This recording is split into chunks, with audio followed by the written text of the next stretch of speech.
Hello friends, welcome to my channel. अभी तक हमने सेक्शन 1 से लेके सेक्शन 14 तक किया, जिसमें हमने जाना कि क्या रिलेवेंसी फैक्ट्स होते हैं, क्या फैक्ट एंड इशू होते हैं भारतीय साक्ष्य अधिनियम का। आज के क्लासेस में जो अभी तक हमने जिसकी प्रॉपर बेरिक रीडिंग करी थी, उसको हम एग्जाम्पल से समझेंगे। आप ये जो क्लासेस चल रहे हैं प्रीलिम्स के हिसाब से चल रहे हैं, तो प्रॉपर बेरिक रीडिंग बहुत ही इंपॉर्टेंट है। तो प्रॉपर हम एक एक वर्ड्स का बेरिक रीडिंग करते हैं। अब क्योंकि केस लॉस भी पूछे जाते हैं, तो हम केस लॉस पे आएंगे। एक केस लॉ हमने डिस्कस किया था, Santosh Kumar Singh versus to CBI का केस, जिसमें हमने बहुत अच्छे से एग्जामिन किया क्या कॉज एंड इफेक्ट हो सकता है, क्या सब्सिक्वेंट कंडक्ट है, क्या प्रीवियस कंडक्ट है, क्या मोटिव है। तो उसी को हम रिवाइज करेंगे एक बार फिर से नए केस के साथ। वो है Dudhnath Pandey, Dudhnath Pandey versus state of UP, versus state of UP. ये justice Y V Chandrachud ji ने इसका डिलीवर किया था जजमेंट। मिस्टर हमारे honourable Y V Chandrachud justice ने इसको डिलीवर किया था। तो बेसिकली इस केस में क्या हुआ था, इस केस में एक लड़की थी, रिच लड़की थी, जिनका नाम रंजना था। ये इलाहाबाद यूपी का केस है। इसमें जो गर्ल थी रंजना, एक इनके भाई थे छोटे, एक इनके छोटे भाई थे जिनका नाम पप्पू था, भाई का नाम पप्पू था। इनका एक बंगलो था, बेसिकली इनका एक बंगलो था। अब बंगलो मान लो इसको, ये पूरा ग्राउंड है। एक आउट हाउस था, आउट हाउस में एक किराएदार को रखा था, जो इसके एक्यूज्ड हैं इस केस में, जिनका नाम दूधनाथ पांडे था। इस एक्यूज्ड को, जो ये आउट हाउस में थे, रंजना पसंद थी, बट रंजना ने उसको कंटिन्यूअसली मना किया। तो इसने, दूधनाथ पांडे ने एक कंप्लेंट डाली। अच्छा, इसको ये पसंद था, तो जब इनको पता चला तो इन्होंने इसको घर से निकालना चाहा, अपने घर से निकालना चाहा। तब इसने, दूधनाथ पांडे ने एक कंप्लेन करी कि रंजना मेरी वाइफ है और ये लोग हमें साथ नहीं रहने दे रहे हैं और मुझे घर से बाहर निकाल दिया है। तो ये कंप्लेन को खारिज कर दिया गया था। इसके बावजूद वो उसके पीछे पड़ा था। जो रंजना थी हमारी, वो टीचर थी। रंजना हमारी टीचर थी, एक स्कूल में टीचर थी, और ये दूधनाथ पांडे एक वर्कर था किसी ऑफिस में। तो होता क्या है कि उसको घर से निकाल दिया जाता है, और उसके बाद भी जो दूधनाथ पांडे हैं वो उनका पीछा करते हैं, उनको फॉलो करते हैं। जो हमारी रंजना थी, विक्टिम थी, वो सेंट एंथनी स्कूल में पढ़ाती थी। तो एक दिन क्या हुआ, वो जल्दी निकली अपने स्कूल के लिए, क्योंकि उनको कुछ पेपर्स वगैरह चेक करने थे, अपने यंगर ब्रदर पप्पू के साथ, अपने यंगर ब्रदर पप्पू भैया के साथ वो निकली। तभी उन्होंने देखा, तभी जो ये एक्यूज्ड है दूधनाथ पांडे, उनसे उनके भाई का कुछ झगड़ा हुआ। उसके बाद वो चली गई, वो स्कूल चली गई। तभी क्या होता है, जब वो वापस आते हैं, तब उनके झगड़े की वजह से वो जो अ, आपका एक्यूज था दूधनाथ पांडे, उनको मार देता है। पप्पू भैया जो थे उनको मार देता है। उसी टाइम ये सारे इंसिडेंट्स उनके ही स्कूल के पास एक हाथी पार्क था, वहां पे होता है। हाथी पार्क के पास ही उनके जो हेल्पर होते हैं, वो वहां होते हैं अपने फ्रेंड के साथ। एक हेल्पर होते हैं, वो वहां होते हैं अपने फ्रेंड के साथ, जो सारे इंसिडेंट्स देख लेते हैं। तभी वो जाते हैं और रंजना जी को उनके स्कूल में इन्फॉर्म करते हैं कि आपके भाई को इस आदमी ने मार दिया है। तो वो फटाफट आती हैं और पुलिस में कंप्लेंट करवाती है। ये थी इतनी स्टोरी। अब इसमें क्या कॉज एंड इफेक्ट होगा, तभी वो इन्फॉर्म करती है पुलिस को कि ऐसे ऐसे एक दूधनाथ पांडे हैं, उन्होंने मेरे भाई को गोली मार दी है। तो जो एक्यूज्ड को पकड़ने के लिए पुलिस जाती है, उनके फैक्ट्री में, टेलीफोन का बेसिकली फैक्ट्री होता है जहाँ पे वो काम कर रहे होते हैं, वहां वो उसको पकड़ते हैं। तो ऐसा एक एक जगह लिखा हुआ आया कि उन्होंने उसको फैक्ट्री के अंदर से पकड़ा, बट एक्चुअली में उस बंदे को, दूधनाथ पांडे को, उन्होंने फैक्ट्री के बाहर से पकड़ा। ये सारी स्टोरी आप जानिएगा, फिर हम इसको कोरिलेट करेंगे। तो उसको उस फैक्ट्री से बाहर पकड़ा। तो इसमें क्या क्या पॉइंट्स है, पहले हम वो देखेंगे जानने वाले। सबसे पहली चीज सेम ट्रांजैक्शन, जो आपका सेक्शन 4 में सेम ट्रांजैक्शन के बारे में बात की गई है उससे हम रिलेट करेंगे। सेम ट्रांजैक्शन क्या क्या हुआ कि वो उसका पीछा करता था, उस दिन सुबह सुबह उसके भाई से लड़ाई हुई और उसके बाद उसको छोड़ने के बाद वापस आया, हाथापाई हुई, जिसमें से उन्होंने एक लोडेड गन से उनको गन शॉट किया। वहीं उसी पार्क के पास, जो हाथी पार्क था, वहां से वो जो गन था वो भी डिस्कवर हुआ। इसका आई विटनेस कौन हुआ? जो उनके एक हाउस हेल्प थे और उनके फ्रेंड थे, वो इस इंसिडेंट्स के आई विटनेस हुए। अब इसमें सारे सेम ट्रांज़ैक्शंस में हो रहा है, फिर फटाफट वो भाग के गया, उसको बताया कि भाई तुम्हारे भाई को शॉट कर दिया गया है, और सडनली वो भाग के गई, उन्होंने पुलिस को इन्फॉर्म किया, फिर पुलिस गए और उन्होंने उसको फैक्ट्री से पकड़ा। ये सब जो ट्रांज़ैक्शन कंटिन्यूअसली हो रहे हैं, ये सब सेम ट्रांज़ैक्शंस में आएँगे, जो जिस सेम ट्रांज़ैक्शन की बात आपके सेक्शन 4 में की गई थी। अब उसके बाद है आपके सेक्शन 5 में। सेक्शन 5 में क्या है? सेक्शन 5 में आपके सेक्शन 5 में आपके ओकेजन, कॉज एंड इफेक्ट की बात कही गई है। ओकेजन, कॉज एंड इफेक्ट की। तो पहले हम ओकेजन पे देख लेते हैं। उसके पास जब वो अपनी बहन को छोड़ के आया, अकेला था, उस पे गुस्सा तो था ही, वो अकेला पाया गया, उसके पास ओकेजन था, मौका था कि वो उसको हार्म पहुंचाए।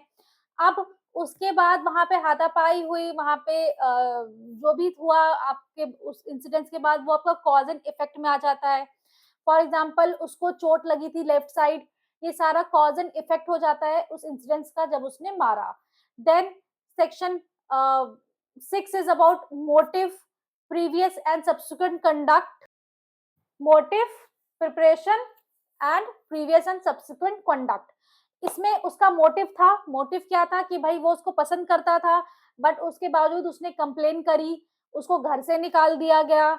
तो इसको ये सारा जो इंसिडेंट था उसको मोटिव था। फिर सुबह सुबह का जो क्वेरल हुआ उसकी वजह से उसके अंदर गुस्सा था, उसको बदला लेना था। इन सब की वजह से उसके पास मोटिव था मारने का। प्रिपरेशन, भाई वो गन लेके आया था, लोडेड गन, तो वो प्रिपरेशन करके ही तो आया था कि मुझे मारना है। उसका प्रिपरेशन ही था वो कि उसको मारना है। Then previous and subsequent conduct आपका इसके पर्सपेक्टिव से देखिए, उसने अपना जो गन था वो छुपा दिया।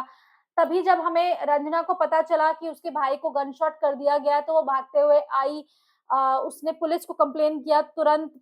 तो ये आपका क्या हो गया? सब्सिक्वेंट कंडक्ट हुआ। ये आपका सब्सिक्वेंट कंडक्ट हुआ, जो आपका रिलेट करता है सेक्शन 6 से। देन सेक्शन 6 के बाद आता है सेक्शन 7, जिसमें हम लास्ट सीन थ्योरी की भी बात करते हैं, प्लस कोई भी न्यू फैक्ट्स इंट्रोड्यूस हो रहे हैं उसकी भी बात करते हैं, या कोई आपका आई विटनेस है, वो सब उसमें इंक्लूड जाते हैं। कोई भी फैक्ट्स अगर आपकी इंट्रोडक्टरी इन नेचर है, एक्सप्लेनेटरी इन नेचर है, कोई रिलेशन ऑफ थिंग बता रहा है, टाइम एंड डेट बता रहा है, तो उसके लिए जो दो विटनेस थे उनके एक हाउस हेल्प और वो अपने फ्रेंड से मिलने के लिए आए हुए थे उस हाथी पार्क में, जिन्होंने आई विटनेस की तरह वो सब कुछ देखा, उसको बताया कि कैसे-कैसे क्या-क्या हुआ। वही वो लोग थे जो रंजना को बताने गए, भई तुम्हारे भाई को शॉट कर दिया गया है दूधनाथ पांडे ने। तो ये सब आई विटनेस था, इंट्रोडक्टरी फैक्ट्स हैं। तो ये सब सेक्शन आपके इससे रिलेट करते हैं। अब इसमें एक और सेक्शन है प्ली ऑफ एलिबाई, जो मैंने आपको बताया था। प्ली ऑफ एलिबाई जो सेक्शन 9 में है। When when facts are inconsistent with any fact in issue or relevant fact, या highly probable और improbable किसी fact या relevant fact को करता है ऐसा fact, वो भी relevant माना जाता है, जो कि आपका plea of alibi से relate करता है। तो इसमें plea of alibi कहाँ से आया? इसमें plea of alibi ऐसे आया कि जब पुलिस दूधनाथ पांडे को उसके वर्क प्लेस से अरेस्ट करने गई थी, तो वो जो दूधनाथ पांडे था वो उसको बाहर ही घूमता हुआ मिला। और उनके ऑफिस में क्या सिस्टम था कि एक बार आप उसमें एंट्री करते हो तो आप उसको जितनी बार एंट्री और एग्जिट करते हो आप, तो उतनी बार जितनी बार एंट्री करते हो आपको उसको बायोमेट्रिक सिस्टम था, मतलब या पास सिस्टम था जहाँ पे उसमें एंट्री होती है। तो सुबह-सुबह वो एंट्री करने के एंट्री किया होगा उन्होंने सुबह-सुबह टाइम से, तो उन्होंने वो पास से उसमें एंट्री किया। फिर जब निकले होंगे वो, तो निकलने में कोई सिस्टम नहीं था कि एग्जिट का हो।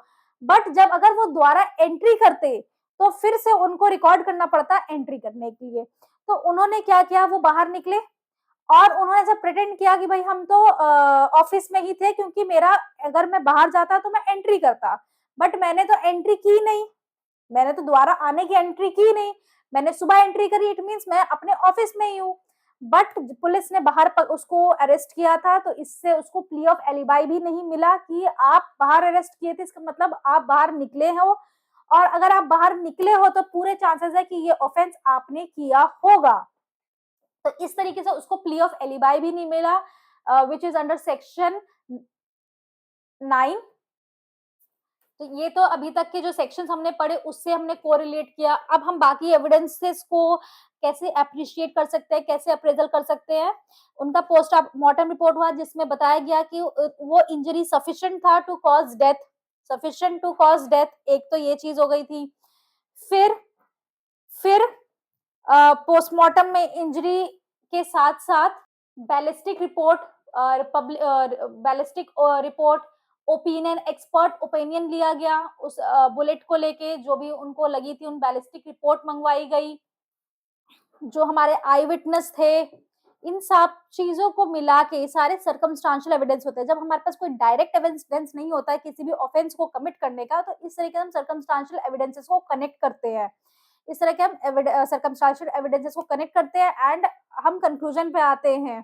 तो इन सब के सारी चीजों को देखते हुए हमने ऐसा अनुमान लगाया, मतलब कोर्ट ने ऐसा पाया कि Dudhnath Pandey is the actual culprit of murder of Pappu भैया। तो इसमें उसको गिल्टी हेल्ड किया गया था बाय दिस सर्कमस्टांशियल एविडेंसेस। तो इसी के साथ हम एक और केस डिस्कस करेंगे, कपूर सिंह राणा वर्सेस दिल्ली। दिल्ली स्टेट, दिल्ली का ये केस है, दिल्ली हाई कोर्ट का, जो डिसाइड किया गया था 2006 दिल्ली हाई कोर्ट के द्वारा। तो बेसिकली इस केस में हम एक सेम ट्रांजैक्शंस को लेके ही आपको एग्जांपल के लिए ही डिस्कस करेंगे, बिकॉज अदरवाइज आप अगर इस केस में देखेंगे तो ये थोड़ा बहुत डाइंग डिक्लेरेशन से रिलेट करेगा ये केस, कि ऐसे केसेस में डाइंग डिक्लेरेशन माना जाएगा कि नहीं माना जाएगा। क्योंकि अभी तक डाइंग डिक्लेरेशन हमने किया नहीं है, बट फिर भी हम उसका ब्रीफ ले लेंगे। तो बेसिकली इसमें क्या होता है, कपूर सिंह राणा होते हैं और एज यूजुअल एक गर्ल होती है जो एक टेलीफोन कंपनी में काम करती है, जहाँ पे ये कपूर सिंह राणा भी होते हैं और वो इनको मोलेस्ट करते हैं। जो इनको पसंद ना आने पे वो उनको बोलती हैं, बट अगेन उनकी हरकतें द्वारा ऐसी ही होती है मोलेस्टेशन की, तो वो उस जॉब को छोड़ देती हैं। जब वो इस जॉब को छोड़ देती हैं, तो ये अपने एक भाई और एक मम्मा के साथ, अपनी मदर के साथ अपने घर में रहती हैं। एक दिन कपूर सिंह राणा जी फ़ोन करते हैं इनको कि हमें मिलना है, मुझे मिलना है तुमसे। तो ये बोलती है कि अभी मेरे घर पे कोई नहीं है, तो मैं नहीं मिलूँगी, और एक बार मेरी मम्मी आ जाए 2 बजे, तो मैं मिलती हूँ। तो जब उसको अब पता चल गया भाई घर पे कोई नहीं है, उनकी मदर अपने छोटे बेटे को लेने के लिए 2 बजे स्कूल बस से गई हुई थी लाने के लिए। उसी टाइम पे उनका अब इधर क्या आया, ये सारा जो कहानी है ट्रांज़ैक्शंस है, सेम ट्रांज़ैक्शंस, फ़ोन आना एंड उसके बाद वो बंदा वहाँ पहुँचा। पहुँचने के बाद उनके बीच में क्वारल हुई, कोई फाइट हुई किसी बात को लेके, और गुस्से में उसने उसके मुँह पे एसिड फेंक दिया था। ये था पूरा स्टोरी। तो इसमें ये सारे सेम ट्रांज़ैक्शंस हुए, भाई क्वेरल हुआ और उसने गुस्से में वो फेंक दिया एसिड, उसके बाद वो वहाँ से चला गया। जब वो सीढ़ियों से उतर रहा था तो उसकी मदर ने देखा कि ये उतर रहा है, तो उनको डाउट हुआ कि ये यहाँ क्या कर रहा है, तो वो भागते हुए अपने घर गई। अपने फ्लैट पे गई तो देखा उनकी बेटी ने अपना मुँह पूरा कपड़े से ढका हुआ है, और जब उन्होंने पूछा कि ये क्या हुआ, तो उन्होंने बताया कि कपूर सिंह राणा जी ने कपूर सिंह राणा ने मेरे ऊपर एसिड फेंक दिया है।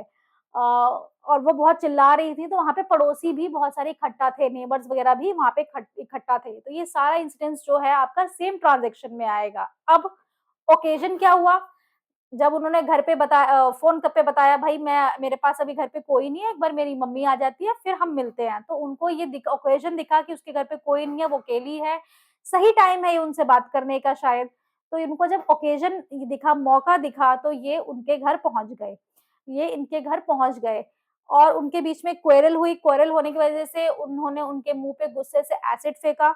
एसिड फेंकने की वजह से वो पूरा मुँह उनका जल रहा था। उन्होंने लड़की ने अपना फेस कवर कर रखा था। तो ये सारे क्या है, ये कॉज़ एंड इफेक्ट है। एसिड फेंकने के बाद की कॉज़ एंड इफेक्ट है। वो चिल्ला रही थी, नेबर इकट्ठा थे। ये सब जब उसकी मदर पहुँची वहाँ पे, तो उन्होंने देखा कि नेबर उसके घर के बाहर पूरा इकट्ठा है। तो ये क्या है ये सब? ये सब कॉज़ एंड इफेक्ट है। उस इंसिडेंट्स का कॉज़ एंड इफेक्ट है। अब इसमें प्रीवियस एंड सब्सिक्वेंट कंडक्ट क्या हुआ? मोटिव क्या हुआ? प्रिपरेशन क्या हुआ? उसने उसकी बात नहीं मानी, ये इसलिए उसको उसके अंदर गुस्सा था, उसके पास मोटिव था उसको मारने का, उसके पास मोटिव था उसको हर्ट करने का बेसिकली। ये जो इंसिडेंस है ग्रीवियस हर्ट का है क्योंकि उसने उस पे एसिड फेंका, ये ग्रीवियस इंसिडेंस का हर्ट है का वो एग्ज़ाम्पल हुआ। तो प्रिपरेशन थी इसमें, भई वो अपने घर एसिड लेके ही तो आए होंगे साथ में, वहाँ से खरीदने तो गए नहीं वो एसिड, तो प्रिपरेशन थी। अगर खरीदने भी जाते तो भी प्रिपरेशन थी, भई मुझे हार्म करना है उसको, तो प्रिपरेशन थी, एसिड लेके आए थे वो। And previous and subsequent conduct, भाई उसको पता चला, वो आया, उसके बाद वो तुरंत वो अपना ऑफेंस करके वहाँ से तुरंत चले गए। उसके बाद वहाँ पे लोग इकट्ठा हुए, मदर ने देखा कि वो उतर रहा है, तो ऊपर कुछ हुआ होगा, वो भागते हुए गई। ये सब क्या है? Subsequent conduct. जो इंसिडेंट्स के बाद होता है वो सब्सिक्वेंट कंडक्ट होता है, जो इंसिडेंट से पहले होता है वो प्रीवियस कंडक्ट होता है। ठीक है? तो मोटिव, प्रिपरेशन, सब्सिक्वेंट कंडक्ट। बाकी जो आपके वही थे आई विटनेसेस थे, वो आपके इंट्रोडक्टरी फैक्ट्स हो जाएँगे। लास्ट सीन थ्योरी का भी कॉन्सेप्ट है कि लास्ट टाइम उसको किसके साथ देखा गया, लास्ट सीन थ्योरी का भी कॉन्सेप्ट है इसमें। देन अ, इसमें प्ली ऑफ एलिबाई का ऐसा कुछ लिया नहीं गया था क्योंकि इसमें क्या हुआ था बेसिकली, ये जो केस थे वो इससे रिलेटेड था कि इस इंसिडेंस के बाद उनकी डेथ हो गई थी। इस इंसिडेंस के बाद जो गर्ल थी उनकी डेथ हो गई थी। बट उसके बाद क्या हुआ कि पुलिस ने उनका बयान लिया, मदर का भी बयान लिया, लड़की का भी बयान लिया। तो मदर के बयान में वो सब कुछ बताती है, जो-जो इंसिडेंट्स होता है, कैसे वो उसको परेशान करता था, उसने जॉब छोड़ी, सारे इंसिडेंट्स बताती है। वो एक लाइन बताना भूल जाती हैं उनकी मदर, जो वो बाद में स्टेटमेंट में देती हैं कि जब मैं वहाँ पहुँची तो मुझे लड़की ने बताया, मेरी बेटी ने बताया कि मेरे मेरे पर एसिड कपूर सिंह राणा ने फेंका है। तो ये बाद में बताती हैं, तो वो ख़ैर एफआई उससे रिलेटेड हो जाता है कि कॉर्रोबोरेटिव एविडेंस होता है कि पहले उन्होंने नहीं बताया, अब बताया, हो सकता है भूल गई हों, तो एक्सेप्टेबल भी होता है, बहुत सारे सर्कमस्टेंसेस में नहीं भी होता है। तो इसमें डाइंग डिक्लेरेशन से कैसे कनेक्टेड था कि जब वो डेथ हुई तो पोस्टमार्टम में उसका जो मरने का रीज़न था वो ग्रीवियस हर्ट या एसिड अटैक नहीं था, उसका रीज़न कुछ और था। मेबी उस डर से उनको अटैक आ गया हो या कोई भी प्रॉब्लम हो। तो बेसिकली जब डेथ होता है, डाइंग डिक्लेरेशन में क्या होता है कि जो मरने का कारण होता है वो उस एक्यूज़्ड की वज़ह से हो, तभी वो डाइंग डिक्लेरेशन माना जाता है। तो उसका जो ये स्टेटमेंट था दिया हुआ, उसको डाइंग डिक्लेरेशन नहीं माना गया था। और मदर का भी जो था एक स्टेटमेंट उन्होंने बाद में बोला, पहले नहीं बताया, ये सब चीज़ें बहुत ही कॉर्रोबोरेटिव एविडेंसेस थी। तो ये सारी उसमें कॉर्रोबोरेट हो रहे थे, कॉन्ट्राडिक्ट हो रहे थे। तो ये कॉन्ट्राडिक्टिंग था। एफआईआर को कॉन्ट्राडिक्टरी माना गया क्योंकि पहले ये स्टेटमेंट नहीं दिया गया, बाद में ये स्टेटमेंट कोर्ट में दी गई, जो मदर के थ्रू थी। डाइंग डिक्लेरेशन नहीं माना गया क्योंकि जो मरने का रीज़न था, जो डेथ का रीज़न था, वो ग्रीवियस हर्ट जो एसिड अटैक की वजह से था, वो नहीं था, उसका रीज़न कुछ और था। तो इसकी वजह से उनको गिल्टी नहीं पाया गया था। उनको उनकी डेथ के लिए गिल्टी नहीं पाया गया था बट ग्रीवियस हर्ट के लिए पाया गया था, जो एसिड अटैक उन पे किया था इस केस में बेसिकली। आज के लिए इतना ही, 2 केसेस हमने डिस्कस करे। ऐसे ही हम कुछ पहले आप डायरेक्ट रीडिंग करेंगे, फिर जो रियल केस लॉज़ है उसी से रिलेट करके हम उसको सेक्शंस को अच्छे से और समझेंगे। Thank you so much for watching my video.